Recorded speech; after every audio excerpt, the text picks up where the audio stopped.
Namaste, my friends.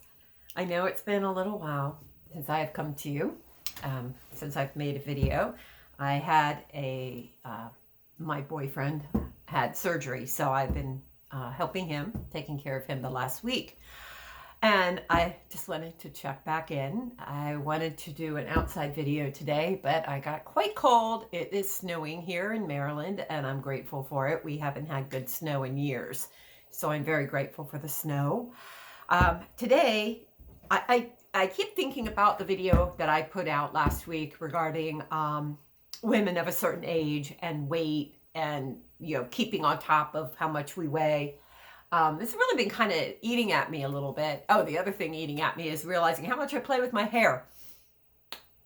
That's kind of weird. So I'm going to consciously try to work on not being distracting like that. See, it's all a learning curve.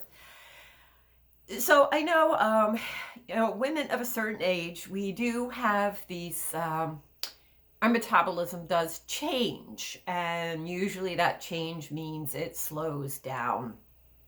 Like so many things in our bodies just slow down. And I have a hard time sometimes having that really sink in. It is frustrating. I was talking to my running friends yesterday. We did 10 miles. Well, I did 10 miles. They did about 9, but that's only because of the way we meet up with each other. And, I mentioned in my last video about weighing yourself on the regular to keep track of that number. And I still, I definitely stand by that you have to weigh yourself. You have to know that number and you have to become comfortable with it because that's who you are. Now, the number on the scale really doesn't mean anything other than it's a metric. It's a number that you can measure by. You can measure, if you're putting on more weight or less weight, but that's really all there is. There's no judgment. There's no label. There's nothing to the number.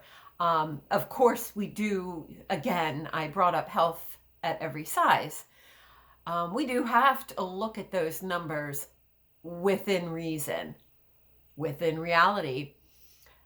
Health at every size, in my opinion, is a kind of a feel-good thing, but the reality is that our weight often affects our health, and it can affect it in a positive manner or a negative manner. And typically there is a range where we want to be. We do not want to be, 30 pounds above that range because it puts stress on our joints, it puts stress on our hearts, all of that. It's very hard on your body. 30 pounds, think about getting 3 10-pound bags of potatoes and walk around with them all day. You're not going to be feeling that great. You're going to get slower, you're going to get tired. Your heart's going to have to work a little bit more. So weight does matter in the overall picture of our health. Now, that being said, a number is really only that number, that metric to measure by, whether your weight is going up or going down, or if you're staying steady. And finding that healthy weight, sometimes that healthy weight may not be exactly what you want it to be.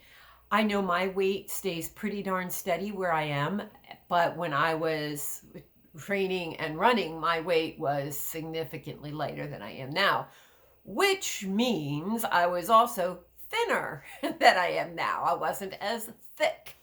Of course, when my weight was lower, I was thinner, I was lighter. It made me a better runner because I wasn't carrying around all that weight. So I'm looking at my weight now. I'm monitoring my calories just so I did learn something. I'll get onto that in just a minute, but I do monitor my calories and I do monitor the scale. Although I will be the first one to say that weighing yourself every day, as I have suggested, to desensitize yourself to the numbers, it does sometimes bother you because I know this week I started on last Monday and today is Sunday. So for these 7 days, I have tracked my calories and I've kept myself in a calorie deficit. Now the calorie deficit I'm going for could typically result in maybe a pound a week loss, according to the numbers. Now, of course, I've been watching the scale, and I'm just seeing it. I'm up 0.8 pounds from yesterday. However, yesterday I weighed myself after a 10-mile run. That might have something to do with it. So we have to kind of look at those numbers in the big picture. So although I do step on the scale every day, and again, it's a desensitization practice that I can look at that number and not let it affect me, because I know that tomorrow it's going to be different. It's going to be higher or lower. It's just a range. So we have to remind ourselves of that. But I think what I'm going to have to start doing is that when I look at my weight to determine if indeed I am, have to watch that trend and see if it does go down. So I'm thinking maybe taking a couple days off of weighing myself. But then again, I do believe firmly that if you take off too much time from weighing yourself, you say, oh, well, I ate a lot last night. I'm not going to weigh myself. I'll weigh myself tomorrow morning. I'll kind of have a good food day today. I won't eat as much. Maybe I'll go out and get a little bit of exercise. I'll wait until tomorrow. Well, tomorrow suddenly, 2 months later, you haven't looked at the scale, and now you're downright afraid to do so. So, unfortunately, weight is a major topic among women who have entered menopause. I think after you've been in menopause for a certain period of time, your body does settle into a set weight. I think I've been through it long enough that I'm starting to see that set weight in myself. However, we're still young enough in our 50s, particularly, that we're seeing this weight and we still think, a couple days, let's, eat salads for a couple days, no wine this week, and next week we're going to be down 5 pounds, because that's what it used to be like when we were younger. But no, that doesn't happen anymore. No, we can't do that. So one of the mistakes that I recently caught myself making was buying in to the 1,200 calorie a day, let's lose weight kind of calorie count. 1,200 calories a day. I seriously tried to do that. Yes, I will lose weight if I eat 1,200 calories a day. If I eat 1,200 calories a day, you won't want to be around me. No, I'm cranky. I'm tired. You let yourself get too hungry, too tired, etc. It's not good. So I sat down and kind of tweaked the numbers a little bit, just kind of going on recommendations, and I do track everything with a Fitbit and my heart rate and yada yada yada. Way too much number tracking, but I'm a recovering data junkie from years and years of keeping running logs and data. But I've set a more realistic goal for myself for being a woman who is 5'6" and 145 pounds. I set a goal for 1,520. That's random. So more 1,500 calories a day. 1,500 calories a day is something I'm shooting for. And even though it's only 300 calories more, that's a meal. That's a breakfast for me. So I've been trying that.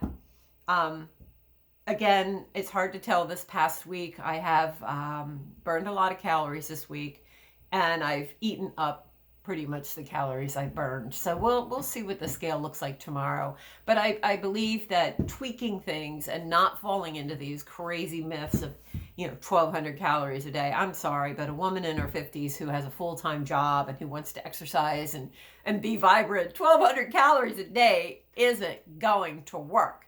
And if I have to stay where I am, I'm going to stay where I am, because frankly, my clothes fit. I am in a healthy weight. Sure, I think, obviously I'd like to take off a little less extra weight, considering I'm carrying quite a bit more on my body now than I was 10 years ago, quite a bit.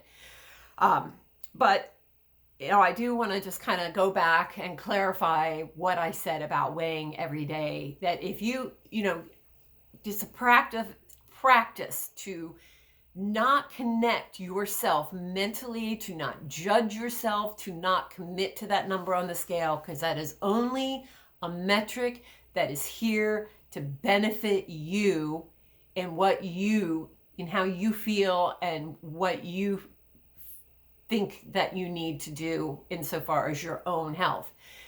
My weight, a lot of people say, wow, you weigh more than I thought, and I know I was talking to a girlfriend of mine the other day who was complaining that she was up over 150. And I looked at her, I'm like, oh my God, I never would have thought that. But the reality is, these are healthy numbers. 145, 150, 155, as I said, I'm 5'6", 5'6", if you're not, these are healthy numbers. They're not necessarily, I'm not thin, but I'm not, I am a straight size, medium size 8 kind of gal. I can't complain.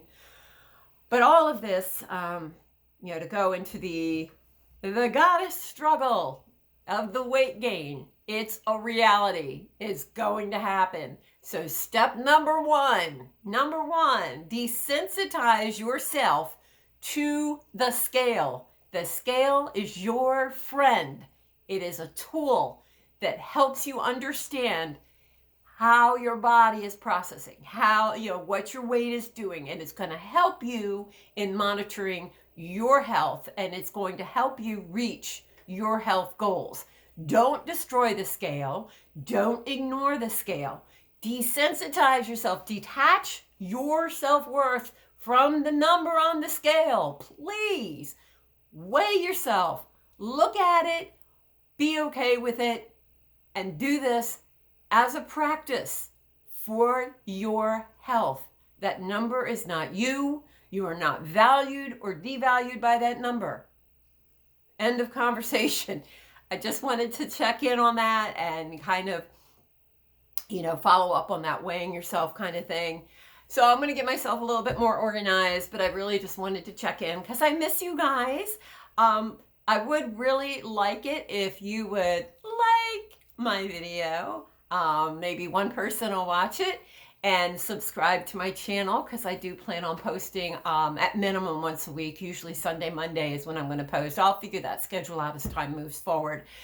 But for this week, what I want to know is, do you have a scale? And number 2, do you use it? And number 3, how often do you weigh yourself? This is an important thing to think about. I would like to see more people detaching their self-worth from that damn number on the scale, because it really doesn't matter.